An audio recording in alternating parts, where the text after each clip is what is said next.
First level 2 movie release થઈ ગઈ છે. તો કેવી છે એ જાણીએ કે ફર્સ્ટ હાફ અને સેકન્ડ હાફ બંને એકબીજાના વિરોધી છે એવું કહી શકાય.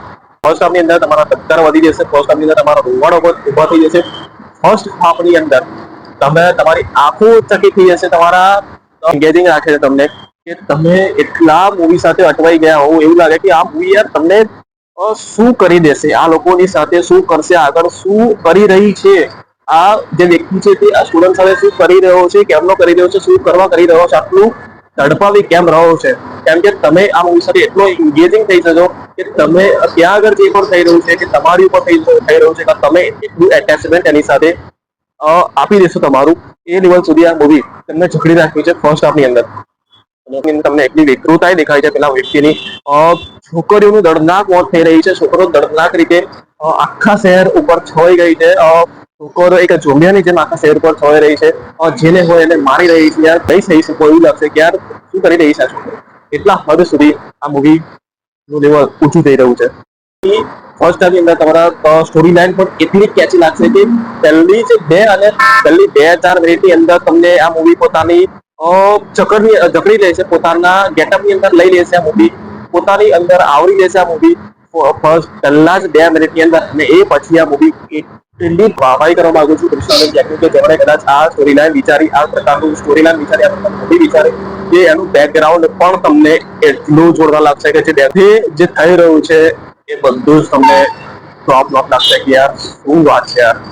કેટલી અદ્ભુત આની કારીગરી છે આ ડાયરેક્ટરની, આ રાઇટરની જે વસ્તુ છે તે પણ.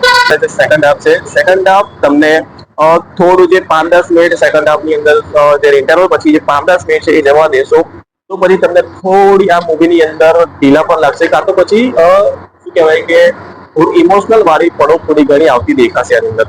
5-10 મિનિટ જવા દીધા પછી થોડું આ મૂવી સ્લો થાય છે. બાકી ફર્સ્ટ હાફની અંદર મૂવી ધારણા પ્રમાણે એકદમ ફૂલ સ્પીડમાં ચાલતી હોય જેવું કહી શકાય. અને ફૂલ સ્પીડની અંદર સ્ટોરી લાઈન જે વર્ક કરે છે એની અંદર એ માઇન્ડ જોઈ છે ફર્સ્ટ હાફની અંદર. સેકન્ડ હાફની અંદર જે સ્ટોરી છે એ થોડી ધીમી લાગશે. કાં તો તમને ઇમોશનલ કરી દેશે થોડી જગ્યા ઉપર સેકન્ડ હાફની વાત કરીએ તો.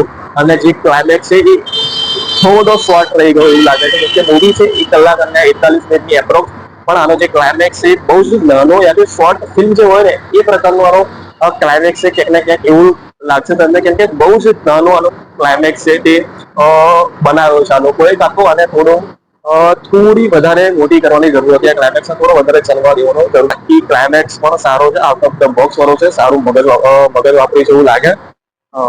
ક્લાઇમેક્સ ની અંદર સારું મગજ વાપર્યું છે. એ પ્રમાણે સ્ટોરી લાઈન જે લખી છે, સ્ક્રિપ્ટ જે લખી છે એ પણ ધારદાર છે. એન્ગેજિંગ સ્ટોરી લાઈન છે. તો હા, આ મૂવી ગુજરાતી સિનેમાનો ઇતિહાસ કરશે. હિન્દીમાં પણ સારું કમાણી કરશે મને લાગે છે ત્યાં સુધી.